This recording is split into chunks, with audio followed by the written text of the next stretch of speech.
Siz bu mavsumda behi mevasini yeyishga ulgurdingizmi? Agar ulgurmagan bo'lsangiz, juda katta xato qilasiz. Chunki behi juda foydali meva bo'lib, inson organizmida yuzga keladigan ko'plab jarayonlarga ta'sir qiladi.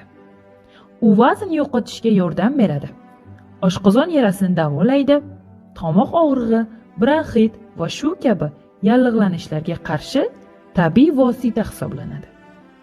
Ajoyib antioksidant xususiyatlarga ega va hatto stressni kamaytiradi. Yurak-qon tomiri tizimi uchun juda foydalidir. Saraton kasalligi xavfini kamaytiradi. Behi B1, B3, B6 vitaminlari, kalsiy, rux, foliy kislotasi va boshqa minerallari tufayli ko'z salomatligini himoya qiladi. Jigar va oshqozon uchun ajoyib himoyaviy xususiyatga ega va hatto allergiya belgilarini bartaraf qiladi. Behni bolalar, yoshi kattalar va ayniqsa homilador ayollar ko'proq iste'mol qilishlari kerak.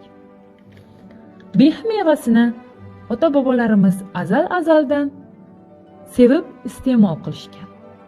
Siz ham behini ko'proq yeyishni va bu videoni yaqinlaringizga jo'natib qo'yishni unutmang.